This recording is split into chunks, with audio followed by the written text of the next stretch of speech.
Kurang dekat model. Takut aku suara tidak masuk. Kayak bantu pe kayak rekaman suara print kayak dekat ini pakai HP pe. Nanti bisa di backing dengan suara teman.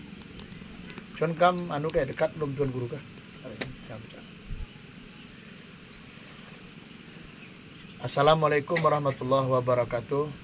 Alhamdulillah, pada kesempatan hari ini saya bersama Tuan Guru Babu Salam, yaitu Tuan Syekh Ahmad Marzuki Rokan, anak kandung daripada Tuan Syekh Tajuddin dan cucu daripada Tuan Syekh Muhammad Daud serta cicit daripada Syekh Abdul Wahab Rokan. Tentu beliau adalah yang berpengalaman lagi menjalani senantiasa bersama tarekat Naqsabandiyah, baik melihat secara langsung sekaligus mempraktikkan. Karena itu kami hari ini ingin bertanya kepada beliau langsung tentang amalan tarekat Naqsabandiyah yang ada di pesantren Ruhul Ajam, karena juga merupakan daripada cabang daripada Babu Salam. Untuk itu kami perlu untuk bertanya tentang hal ini juga, tentang amalan-amalan tarekat yang ada di pesantren Ruhul Ajam, menyangkut dengan tesis yang kami buat menjadi bahan penelitian kami dan bahan acuan kami dalam penelitian ini. Karena itu ketepatan hari ini Tuan Guru Tuan Syekh Ahmad Marzuki Rokan juga hadir bersama kita. Jadi kami langsung bertanya. Minta izin Tuan Guru. Jadi di pesantren Ruhul Ajam ini Tuan Guru, kita menerapkan tarekat Naqsabandiyah untuk anak siswa yang duduk di bangku kelas 5. Bagaimana, apakah hal ini bertentangan dengan adab atau bagaimana Tuan Guru, tanggapan Tuan Guru tentang pelaksanaan yang kita lakukan di pesantren Ruhul Ajam? Baik. Bismillahirrahmanirrahim. Assalamualaikum warahmatullahi wabarakatuh. Waalaikumsalam warahmatullahi wabarakatuh. Alhamdulillah wa kafa, salatu wassalamu ala Rasulillah Sayyidina Muhammadin al-Mustafa. Berkaitan dengan pertanyaan Tuan Syekh tadi tentang penerapan tarekat kepada santri kelas 5, ada wasiat Tuan Guru Syekh Abdul Wahab Rokan, jika anakmu sudah mencapai umur akil balik, maka ajarkanlah dia tarekat Naqsabandiyah. Kemudian dalam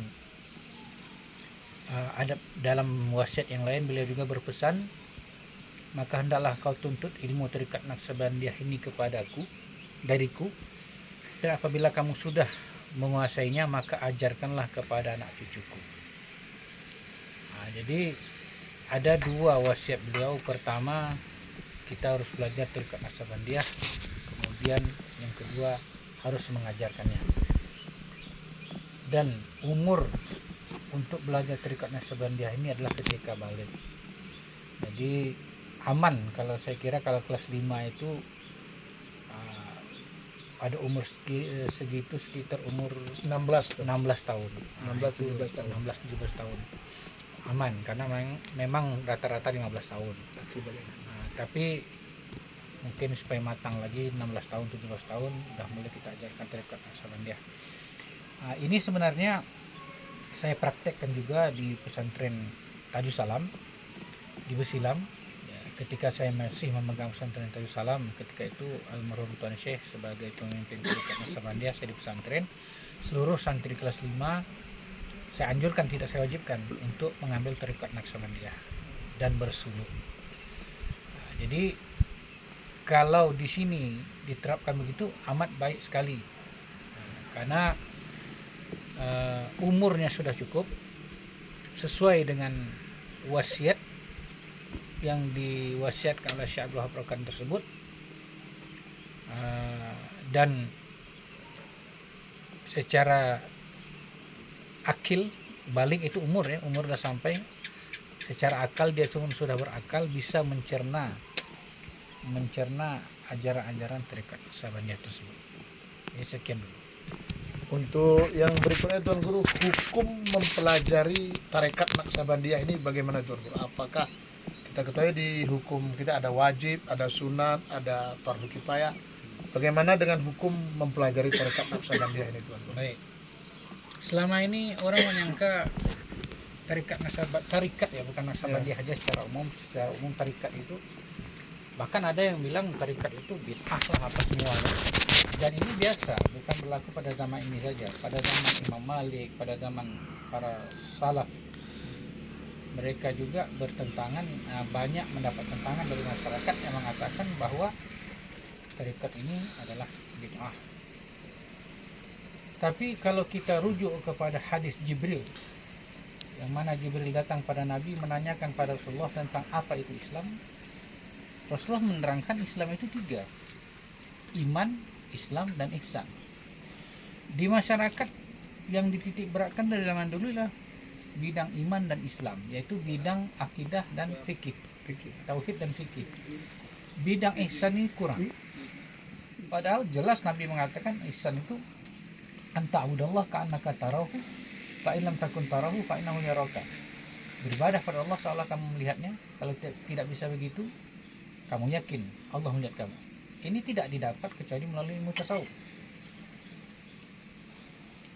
Tasawuf ada ilmu yang mengajarkan kita bagaimana berihsan dengan baik. Kalau berislam dengan baik itu fikih, ibadah. Kalau beriman dengan baik itu adalah tauhid. 3 cabang ilmu ini Rasulullah menyimpulkan di ujung, haza Jibril atakum yu'allimakum dinakum. Ini Jibril datang untuk mengajarkan pada kamu agamamu. Jadi agama itu 3 itu. Jadi tidak sempurna kalau kita hanya belajar fikih dan tauhid, tidak belajar tasawuf. Sebagaimana wajibnya kita belajar tauhid, wajibnya belajar fikih, maka belajar tasawuf ya wajib. Salah satu ajaran tasawuf itu adalah tarikat Naksabandiyah. Jadi kita tidak bisa mengatakan tarikat Naksabandiyah wajib, bertasawuf wajib. Cuma salah satu jalan untuk sampai pada tasawuf itu dari zaman dahulu yang sudah terbukti, salah satunya adalah tarikat Naksabandiyah. Jadi tarikat Naksabandiyah hukumnya apa? Wajib. Kenapa? Berkaitan menyempurnakan yang wajib. Tanpa bertarikat kita tidak akan bisa bertasawuf. Sama hukum wudu, kalau kita tanya apa hukum wudu? Wajib ketika sholat, karena tanpa wudu tak sah sholat. Begitu juga ketika kita ingin belajar tasawuf, maka wajiblah kita bertarikat. Kemudian Tuan Guru, kan kita ini di dalam tarekat Naksabandiyah khususnya ada 12 mata pelajaran yang wajib dipelajari, yang harus diikutin. Bahkan di beberapa tempat sampai 17 mata pelajaran. Yang menjadi pertanyaan kami Tuan Guru, apakah boleh anak seusia itu mempelajari keseluruhannya, atau sampai mana pelajaran yang dibatasi untuk mereka, Tuan Guru? Jadi begini, saya pernah bertanya dengan almarhum ayah saya, Tuan Syekh Tajuddin. Ilmu tarikat ini betul Tuan bilang tuh ada 12 tahap gitu kan, 12 fase yang harus dilalui, 12 makam kita katakan, 12 tingkatan atau istilahnya. Bahkan ada sebagian 17. Cuma itu bukan sesuatu yang harus dikejar. Karena ilmu tarikat ini intinya memperdalami satu persatu. Tidak harus diselesaikan dalam waktu sekolah 6 tahun harus selesai, tidak. Sepanjang hidup. Kalau zaman dahulu di tingkat pertama itu sampai 5 tahun, 6 tahun nggak lulus. Itu biasa. Saya pernah tanya begini sama Tuan Syekh. Kita sebagai mursyid sebenarnya bagaimana? Apakah kita itu boleh menahan? Apakah harus mengubah, menambah? Tuan Syekh bilang kewajiban murid itu hanya berzikir dan mengamalkan setiap ilmu tingkatan yang diajarkan. Masalah pindah kaji atau tidak istilahnya itu adalah hak prerogatif guru. Murid tak boleh marah kalau guru tidak memindahkan. Guru lah yang tahu murid ini udah bisa dipindahkan atau tidak. Kalau tidak bisa jangan pindahkan, tapi kalau sudah bisa pindahkan. Jadi untuk mencapai 12 itu bukan ada suatu target berapa tahun, tidak. Maka kalau anak-anak, kalau kita pandang ya kita kasih aja yang dasar dulu. Bukan dia harus mencerna yang 12 tuh, belum masih lama lagi. Karena dia istilahnya menjadi pelajaran seumur hidup. Jadi jika kita targetkan di pesantren, Tuan Guru, umpama anak-anak ini kita batasin sekedar dulu di awal di kelas 5 hanya telkin zikir saja. Lalu seiring dengan waktu dia berjalan sampai lataib saja. Yang 11.000 itu berarti tidak salah Tuan dalam adab. Tidak, nah, itu memang hak musyrik. Hak musyrik. Hak musyrik. Jadi yang terakhir mungkin Tuan Guru kan kita bertarekat Naksabandi ini kan kita lihat tujuannya ini pembentukan karakter. Ya.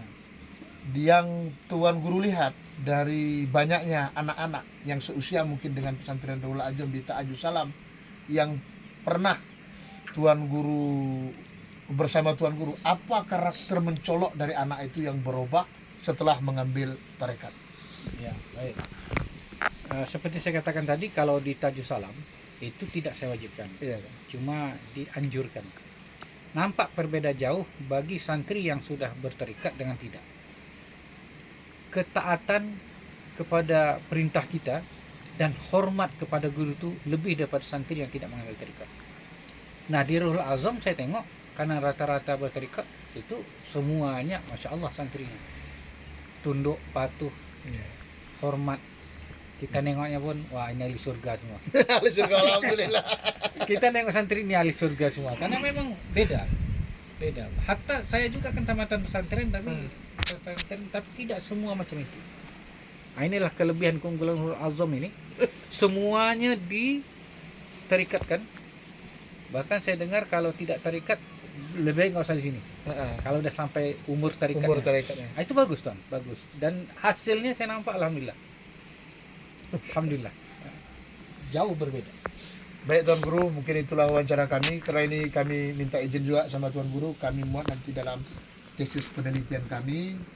Karena kita ngambil tesis itu judulnya implementasi tarekat Naksabandi di pesantren Ruhul Ajam. Tentu kami juga sebagai mursyid cabang daripada Bagus Salam perlu bertanya langsung tentang kejadian di luar dari pesantren ini. Saya takut juga kalau hal-hal ini menjadi keputusan yang salah dalam penerapan. Tapi dalam perhatian kami selama ini baik. Saya takut Tuan bertanya sama murid pun ketika diwawancara, jangan-jangan dia kena takut sama guru, lalu dia jawab sesuai dengan yang kita inginkan. Ini saya hari ini bertanya langsung sama Tuan Guru Bagus Salam, yang sudah pasti beliau nggak takut sama saya. Lebih dan kurang mohon maaf. Assalamualaikum warahmatullahi wabarakatuh. Waalaikumsalam warahmatullahi wabarakatuh. Terima kasih Tuan Guru.